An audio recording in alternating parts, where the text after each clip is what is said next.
जय हिंद। आपका अपना channel reading time A satisfactory solution of GK में एक बार फिर से आप लोग का स्वागत करते हैं। तो आज हम लोग बिहार दरोगा का प्रीलिम्स का जो प्रैक्टिस सेट चल रहा था प्लेटफॉर्म वॉल्यूम 1 का, उसी का आज हम लोग सेट नंबर 19 देखेंगे। और 17 दिसंबर याद रखिएगा कि 17 दिसंबर जो है एग्जाम डेट जो है, इसका संभावित डेट जो है दे दिया गया है। तो चलिए आज का पहला क्वेश्चन देखते हैं कि आज का पहला क्वेश्चन क्या हम लोग का बोल रहा है। आज का पहला क्वेश्चन कह रहा है कि 5वीं शताब्दी के पूर्वार्ध में गुप्त काल स्थापित नालंदा विश्वविद्यालय को 12वीं शताब्दी के अंत में किसने भ्रष्ट कर दिया, यानी कि नष्ट किसने कर दिया था। तो ये आपको बख्तियार खिलजी के द्वारा कर दिया गया था। कब? 12वीं शताब्दी में। और नालंदा विश्वविद्यालय की स्थापना पूछेगा तो याद रखिएगा कि होगा कुमार गुप्त के द्वारा। किसके द्वारा? कुमार गुप्त के द्वारा इसका स्थापना किया गया था। और 2016 में इसको जो है विश्व विरासत स्थल में शामिल किया गया था। किसको? नालंदा विश्वविद्यालय को जो है 2016 में है जो आपका है विश्व विरासत स्थल की सूची में इसको शामिल किया गया था। नेक्स्ट है कि राजा मान सिंह ने मुगल सेना का नेतृत्व करते हुए किस मैदान में महाराणा प्रताप के साथ युद्ध किया था। तो ये आपको किया था हल्दी घाटी के मैदान में यह किया था। कब हुआ था? तो 18 जून। कब हुआ था ये? तो 18 जून आपको 1576 ईस्वी में हल्दी घाटी का युद्ध हुआ था। और महाराणा प्रताप के हाथी का नाम पूछता है कि महाराणा प्रताप के हाथी का नाम क्या था। तो आप याद रखिएगा कि राम प्रसाद था। क्या था? राम प्रसाद जो था महाराणा प्रताप के हाथी का नाम था। नेक्स्ट क्वेश्चन है कि नादिर शाह ने 1739 ईस्वी में भारत पर हमला किया और दिल्ली में लूटपाट की। वह कहाँ का शासक था? कौन कह रहा है कि नादिर शाह जो था वह कहाँ का शासक था? तो ये आपको हो जाएगा फारस का शासक था नादिर शाह। नेक्स्ट क्वेश्चन है कि गुलबर्गा एक जमाने में किस राज्य की राजधानी थी। तो गुलबर्गा जो आपको हो जाएगा यह बहमनी राज्य की राजधानी थी। और 1347 ईस्वी में हसन गंगू के द्वारा इसकी स्थापना किया गया था। किसको? गुलबर्गा को। किसके द्वारा? हसन गंगू के द्वारा 1347 ईस्वी में। नेक्स्ट क्वेश्चन है कि अलबरूनी ने किसके राज्यकाल का वर्णन किया था। तो अलबरूनी पूछ रहा है कि किसके राज्यकाल का वर्णन किया था। तो ये आपको किया था मोहम्मद गजनी के जो राज्यकाल था उसी का यह वर्णन किया था। बदरुद्दीन तैयब जी कांग्रेस के प्रथम मुस्लिम अध्यक्ष के रूप में कब निर्वाचित हुए थे। तो ये आपका हुआ थे 1887 ईस्वी में जो है बदरुद्दीन तैयब जी जो है कांग्रेस के प्रथम मुस्लिम अध्यक्ष हुए थे 1887 ईस्वी में। और कांग्रेस की स्थापना कब हुआ था? तो ये याद रखिएगा कि 1885 ईस्वी में कांग्रेस की स्थापना हुआ था। अब उस समय 72 प्रतिनिधि ने इसमें भाग लिया था। कहाँ हुआ था? तो मुंबई के ग्वालियर टैंक में इसकी स्थापना हुआ था। अब कांग्रेस शब्द किसने दिया था? तो दादा भाई नौरोजी ने दिया था कांग्रेस शब्द। अब कांग्रेस शब्द कहाँ का है? तो याद रखिएगा कि ये यूएसए का है। कहाँ का है? अमेरिका का है। नेक्स्ट क्वेश्चन है कि महात्मा गांधी ने सर्वोदय की मान्यता किस पुस्तक से ग्रहण की थी। तो महात्मा गांधी पूछ रहा है कि सर्वोदय की, तो यह हो जाएगा अनटू दिस लास्ट से जो है क्या बोलते हैं पुस्तक से यह सर्वोदय मान्यता ली थी। अगला है कि कानपुर षड्यंत्र केस निम्नलिखित में से कौन शामिल नहीं था। तो सत्य भगत जो है आपको कानपुर षड्यंत्र में शामिल नहीं थे। कानपुर षड्यंत्र कब हुआ था? तो याद रखिएगा कि ये आपका हुआ था 1924 में। कब हुआ था? 1924 में जो आपका कानपुर षड्यंत्र हुआ था। एक देता है मेरठ षड्यंत्र, तो ये आपको होता है 1929 ईस्वी में। मेरठ षड्यंत्र कब हुआ था? 1929 ईस्वी में हुआ था। और All India Works and Peasants Party की स्थापना जो है आपका 1928 ईस्वी में हुआ था।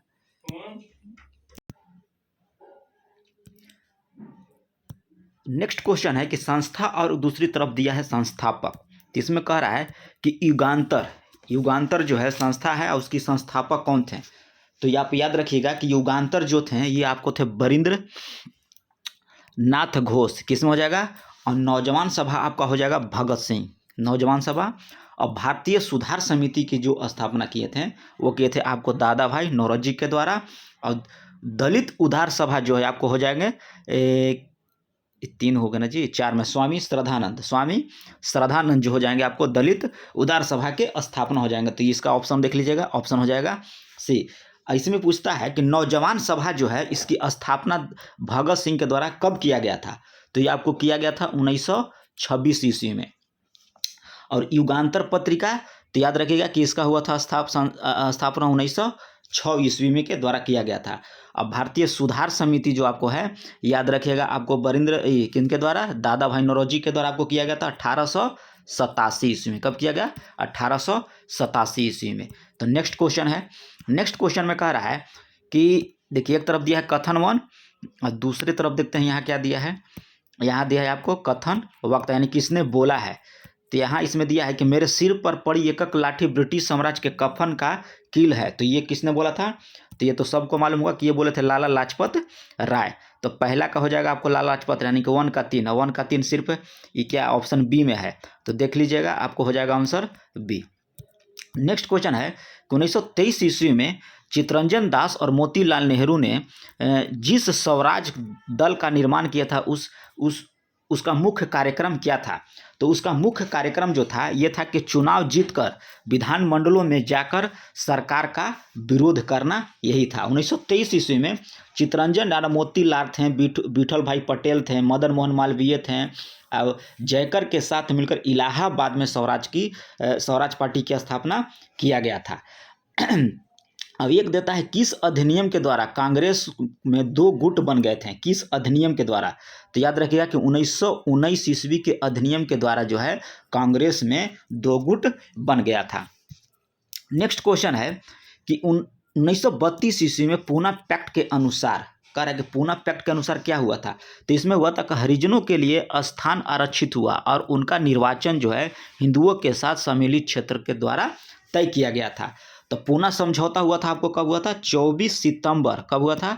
24 सितंबर 1932 ईस्वी को हुआ था। और पूना पैक्ट पर जो हस्ताक्षर जो किए थे वो दलित की तरफ से किए थे डॉक्टर भीमराव अंबेडकर। कौन किए थे? दलित की तरफ दलित की तरफ से भीमराव अंबेडकर, और स्वर्ण की तरफ से थे वो पंडित मदन मोहन मालवीय जो थे।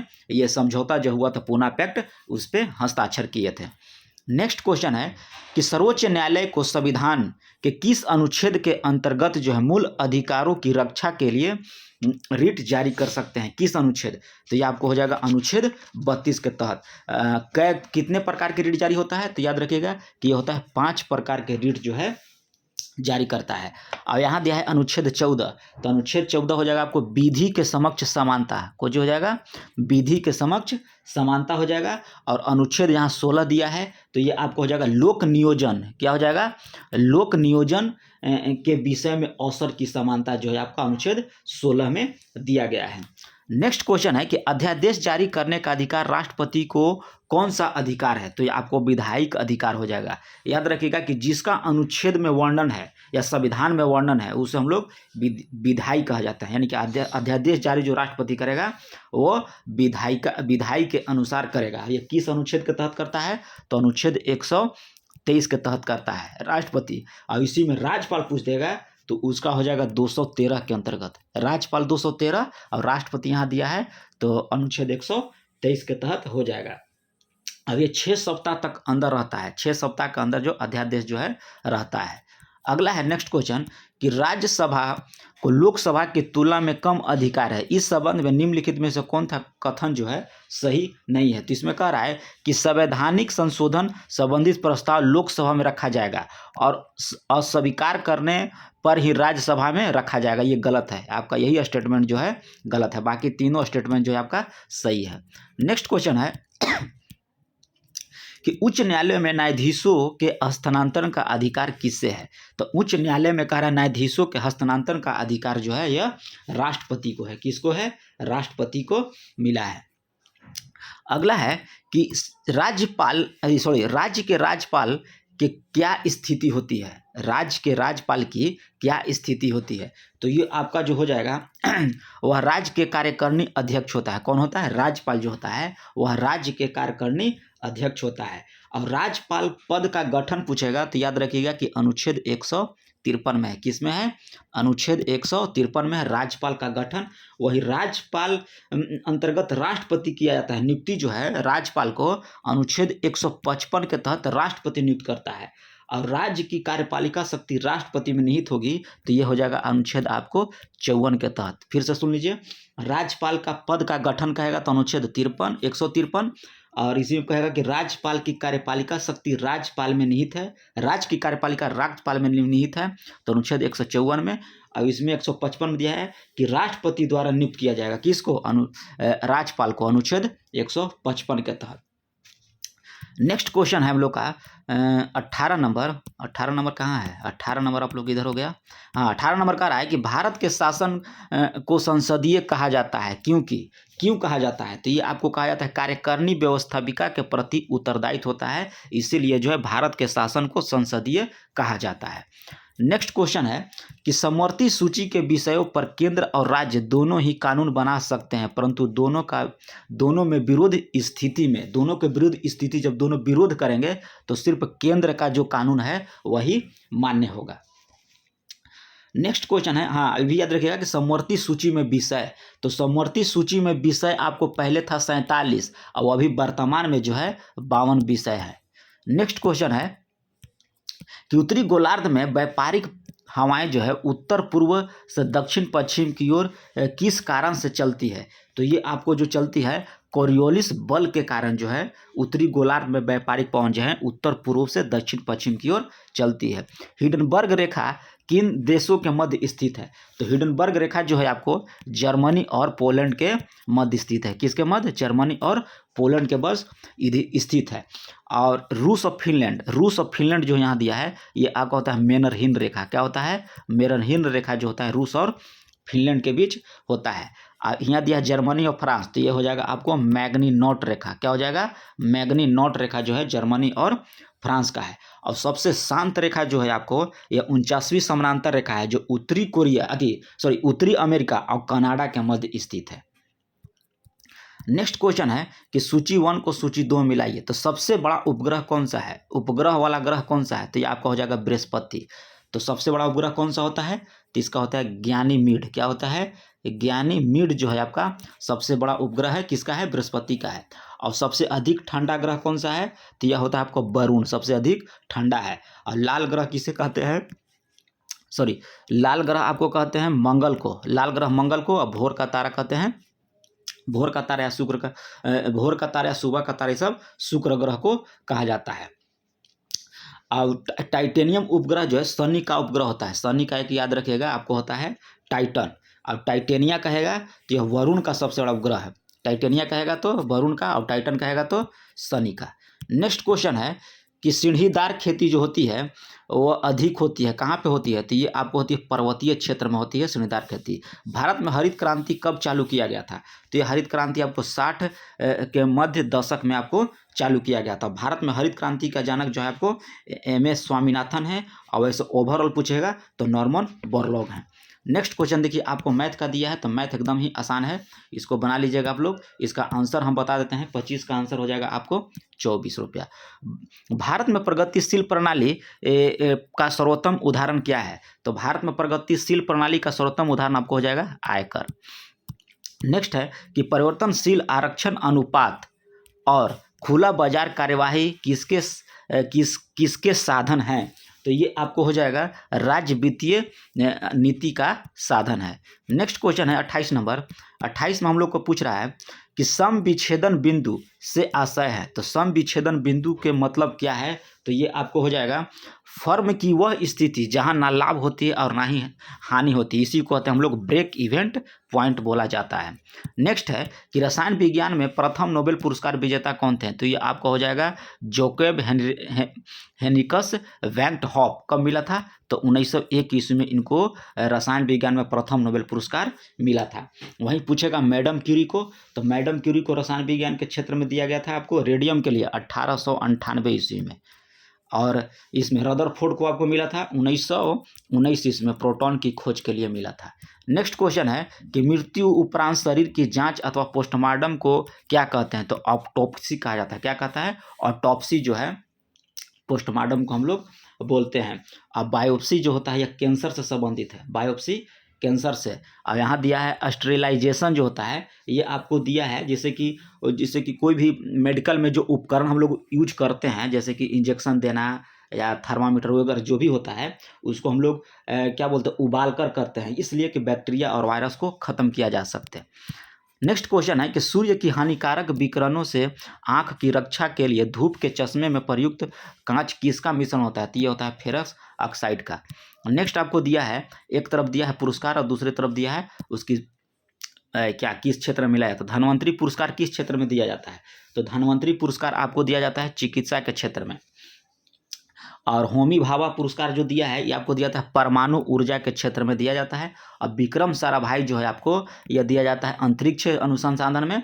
और बोरलॉग पुरस्कार आपको दिया जाता है कृषि के क्षेत्र में दिया जाता है। धन्वंतरी पुरस्कार की शुरुआत जो है आपको याद रखिएगा कि 1972 ईस्वी से दिया जाता है।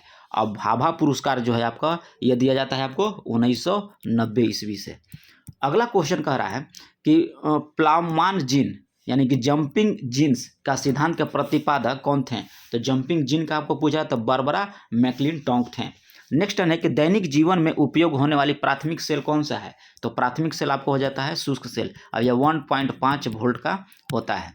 नेक्स्ट है कि नकदी फसल कौन सी है? तो इसमें हो जाएगा गन्ना और कपास जो आपको नकदी फसल है। और गेहूँ और बाजरा पूछेगा तो ये आपको हो जाएगा रबी फसल और धान जो होता है आपका खरीफ फसल होता है। नेक्स्ट है कि एपीकल्चर, तो एपीकल्चर में किसका अध्ययन किया जाता है?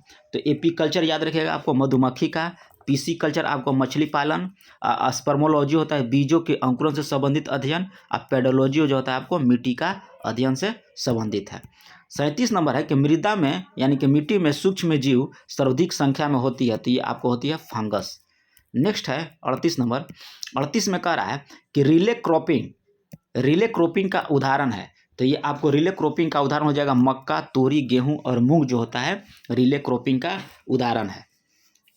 कौन सा उर्वरक अम्लीयता घटाता है? तो आपको यूरिया जो है आपको अम्लीयता को घटाता है, सॉरी यूरिया नहीं, अमोनियम फास्फेट होता है। अमोनियम फास्फेट जो है यह अम्लीयता को घटाता है। नेक्स्ट क्वेश्चन है कि लोकप्रिय हिंदी कवि जो थे पुस्तक मधुशाला के रचयिता कौन थे? तो ये आपको हो जाएगा हरिवंश राय बच्चन जो हैं। और इसमें आपको दिया है रामधारी सिंह दिनकर, तो ये आपको हो जाएंगे कुरुक्षेत्र, क्या हो जाएंगे? कुरुक्षेत्र। और एक हो जाता है उर्वशी, ये आपको रामधारी सिंह दिनकर के द्वारा लिखा गया है। प्रेमचंद की याद रखिएगा गोदान, गबन, कर्मभूमि, रंगभूमि, यह सब प्रेमचंद का है। और जयशंकर प्रसाद का आपका हो जाएगा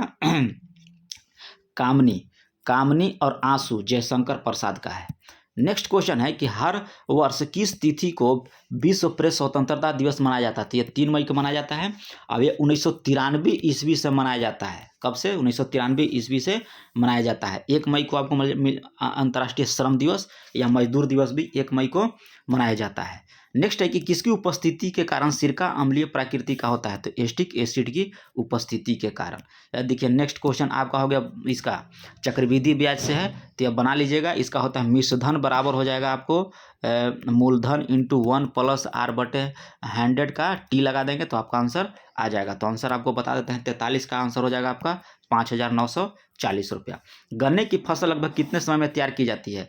तो ये आपको हो जाएगा 12 माह, 12 महीना जो है आपका गन्ने की फसल तैयार होने में लगता है। नेक्स्ट क्वेश्चन कह रहा है कि सरकार द्वारा बेरोजगारी भत्ता और वृद्ध अवस्था पेंशन की व्यवस्था निम्न में से किससे संबंधित है? तो आपको नीति निर्देशक तत्व में आपको संबंधित है। अब ये आपको भाग 4 में है, किसमें है? भाग 4 में अनुच्छेद कहेगा तो 36 से लेकर 51 तक ये है। नेक्स्ट क्वेश्चन है 46 नंबर कि भारतीय संविधान का सबसे बड़ा स्रोत जो है निम्नलिखित में से लिया गया। तो ये आपको भारतीय शासन अधिनियम 1935 ईस्वी के द्वारा लिया गया है। 47 नंबर कह रहा है कि केंद्र सरकार निम्नलिखित में से किस प्रकार का आपातकालीन व्यवस्था लागू की गई है? तो अनुच्छेद 352 में दिया है राष्ट्रपति घोषणा, राष्ट्रपति आपातकाल, और अनुच्छेद 356 है राष्ट्रपति शासन, और 360 है वृत्तीय आपात। तो ऑप्शन हो जाएगा हम लोग का डी नंबर। नेक्स्ट है 48 नंबर कि भारत में प्रवेश करने वाला शीतोष्ण कटिबंध चक्रवात की उत्पत्ति कहाँ से होती है? तो ये आपको हिंद महासागर से होती है। नेक्स्ट है कि बजरंग पूनिया का संबंध किससे था? तो ये आपको हो जाएगा बजरंग पूनिया का संबंध जो होता है रेसलिंग से था। क्या था? रेसलिंग से संबंधित थी बजरंग पूनिया। अगला है कि कौन सा जो है कोयले का एक विशेष प्रकार का नहीं है? तो कोयला में आपको लिमोनाइट नहीं होता है, एंथ्रासाइड होता है, लिग्नाइट होता है, बिटुमिन्स होता है, लेकिन आपको लिमोनाइट नहीं होता है। तो ऑप्शन हो जाएगा हम लोग का ये नंबर। नेक्स्ट है कि भारतीय वन सर्वेक्षण का मुख्यालय कहाँ है? तो इसका याद रखिएगा कि देहरादून में स्थित है। जब पवन पृथ्वी के घूर्णन के कारण अपनी दिशा बदल लेती है तो निम्नलिखित में से इस नाम से पुकारा जाता है। तो इसको विक्षेपीय पवन के नाम से पुकारा जाता है। अगला क्वेश्चन कह रहा है कि इजराइल की पार्लियामेंट का नाम क्या था। तो इजराइल की पार्लियामेंट इसमें पूछ रहा है, तो ये आपको हो जाएगा नेसेट। क्या हो जाएगा? नेसेट। और यहीं डेनमार्क का हो जाता है फोल्केटिंग। क्या हो जाता है? डेनमार्क का हो जाएगा आपका फोल्केटिंग। और पीपुल्स असेंबली जो होता है ये होता है मिस्र का। मिस्र के संसद का नाम है पीपुल्स असेंबली। और डायट आपको जो होता है ये होता है जापान का। किसका होता है? जापान का आपका होता है डायट। नेक्स्ट है कि लेसर में सभी परमाणु प्रकाश उत्सर्जित होते हैं। तो ये आपका समान आवृत्ति का, समान फलन का और समान तरंगदैर्ध्य का, तो प्रयुक्त सभी हो जाएगा। और लेसर का आविष्कार याद रखिएगा कि थियोडर कौन थे? थियोडर एच थे। कौन थे? थियोडर एच जो थे लेसर के आविष्कारक थे। अगला है कि किसमें नाइट्रोजन पाई जाती है। तो नाइट्रोजन आपको प्रोटीन में पाया जाता है। कौन सी बीमारी है जो उत्परिवर्तन जीन के कारण होता है। तो ये आपका हो जाएगा हीमोफीलिया, थैलेसीमिया और सिकल सेल एनीमिया जो है आपको जीन का उदाहरण है। तो ये आपको हो जाएगा उपर्युक्त सभी।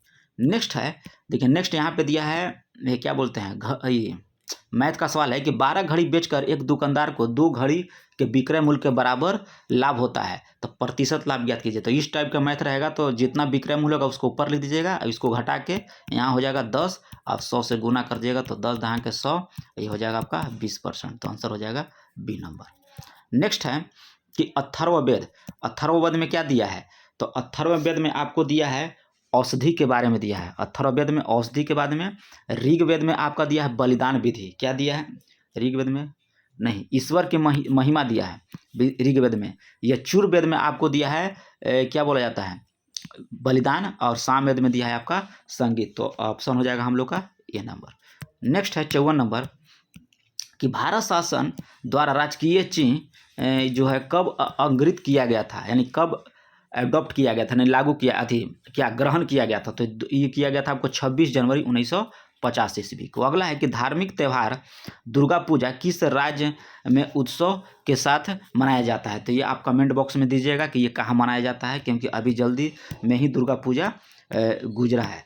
अगला है 61 नंबर कि डिक्थेलॉन क्या है। तो डिक्थेलॉन जो आपका हो जाएगा ये आपका 10 आइटम का प्रतियोगिता है। डिक्थेलॉन क्या है? 10 आइटम का ये प्रतियोगिता है। फिनिक्स फॉर्म कहाँ स्थित है। तो ये आपको हो जाएगा डरबन में। डरबन कहाँ है? दक्षिण अफ्रीका में। अब इसकी स्थापना जो है फिनिक्स फॉर्म का 1904 ईस्वी में महात्मा गांधी के द्वारा किया गया था।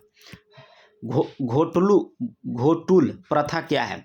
तो घोटुल प्रथा हो जाएगा संयुक्त आवास जिसमें लड़के लड़कियां एक साथ रहती हैं, उसी को हम लोग घोटुल प्रथा कहते हैं। नेक्स्ट है भूमध्य सागरीय क्षेत्र में भारी वर्षा कब होती है। तो ये आपको भारी वर्षा होती है शीत ऋतु में। कब होती है? शीत ऋतु में होती है। नेक्स्ट है कि किशनगंज जहाँ सर्वाधिक औसत वर्षा होती है बिहार के किस प्रदेश में स्थित है। तो ये आपको हो जाएगा उत्तर पूर्वी मैदानी भाग में यह स्थित है। अब सबसे कम वर्षा कहाँ होती है? औरंगाबाद जिला में। और सबसे अधिक गर्मी कहाँ पड़ती है? तो ये आपको हो जाएगा गया जिला में। नेक्स्ट है कि ऑपरेशन फ्लड कार्यक्रम का प्रारंभ कब किया गया था। तो ये आपको 1970 ईस्वी में किया गया था। किसके द्वारा? तो वर्गीज कुरियन के द्वारा किया गया था। वो अब तक 3 चरण इसका हो चुका है। कितना चरण? 3 चरण हो चुका है। नेक्स्ट में मैथ दिया है, तो मैथ का सवाल आप लोग लगा लीजिएगा। आंसर बताते हैं 625 होगा। 68 में भी देखिए मैथ दिया है, टीवी लगा लीजिएगा। तो इजी मैथ है, थोड़ा सा कोशिश कीजिएगा तो बन जाएगा। इसका आंसर है 2। मुद्रास्फीति से लाभान्वित होते हैं तो आपको होते हैं ऋणी जो होते हैं मुद्रास्फीति से लाभान्वित होती हैं। अगला है कि निम्नलिखित में से विद्युत चुंबकीय तरंग किसकी आवृत्ति अधिकतम होगी। तो ये हो जाएगी आपको गामा किरणें की विद्युत चुंबकीय आकृति है, तरंग है जो अधिकतम आवृत्ति होती है। भारत पाकिस्तान इंदिरा गांधी और जुल्फिकर अली भुट्टो के मध्य जब शिमला समझौता कब हुआ था। तो ये आपको हुआ था 2 जुलाई 1972 को। एक देता है शिमला समझौता, अब एक होता है शिमला सम्मेलन। तो सम्मेलन कहेगा तो याद रखिएगा कि 1945 ईस्वी को हुआ था, और समझौता कहेगा तो 2 जून 1972 ईस्वी को। नेक्स्ट क्वेश्चन कह रहा है कि नाइट्रोजन यौगीकरण किसके द्वारा जो है होता है। तो ये आपको होता है नीलहरी शैवाल के द्वारा। किसके द्वारा होता है? तो ये आपको होता है नीलहरी शैवाल के माध्यम से। भारत में फेडरेशन कप का संबंध किस खेल से है। तो ये आपको हो जाएगा फुटबॉल से आपका फेडरेशन कप का संबंध है। अगला है 74 नंबर में कह रहा है कि कौन सा दर्रा जो भारत और म्यांमार की सीमा पर स्थित है। तो ये आपको हो जाएगा दीफू एंड पोंगसौंड दर्रा जो है भारत और म्यांमार के बीच है। अब ये आपको अरुणाचल प्रदेश में स्थित है। कहाँ है? अरुणाचल प्रदेश में। एक बोमडिला यंगप्पा है, ये भी आपको अरुणाचल प्रदेश में ही स्थित है। जेलेपला और नौथला आपका सिक्किम में स्थित है। तुजू दर्रा आपको म्यांमार में स्थित है। नेक्स्ट क्वेश्चन है कि भारत की दूसरी सबसे बड़ी कृत्रिम झील कौन है। तो भारत के सबसे दूसरी पूछ रहा है तो ये आपका होगा देवर झील। कहाँ है? देवर झील जो है दूसरी बड़ी कृत्रिम झील है। नेक्स्ट है कि किस महासागर को अर्ध महासागर की संज्ञा दी गई है। तो किस महासागर को अर्ध महासागर की, तो ये आपको हो जाएगा हिंद महासागर का। और सबसे बड़ा महासागर आपको प्रशांत है, और सबसे छोटा आपको हो जाएगा आपको आर्किट, और सबसे बड़ा हो जाएगा आपको प्रशांत।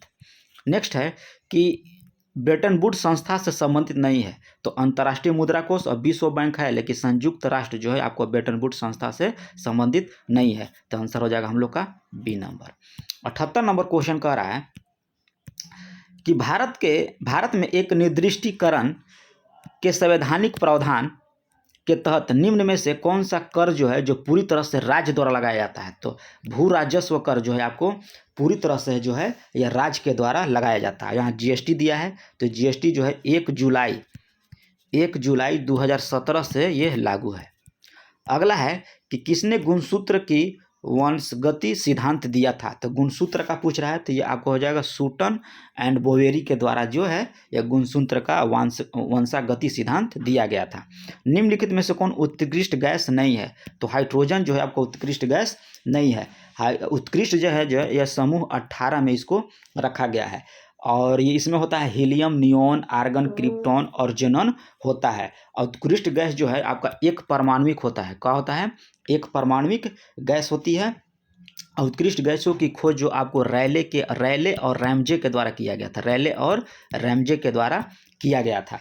और रेडॉन को छोड़कर जितना भी सभी उत्कृष्ट गैस जो है वायुमंडल में पाए जाते हैं, यानी कि रेडॉन जो है वायुमंडल में नहीं पाया जाता है।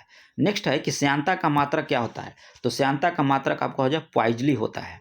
नेक्स्ट है कि वर्ल्ड कंजर्वेशन यूनियन का मुख्यालय कहाँ है। तो यानी कि IUCN का मुख्यालय पूछ रहा है।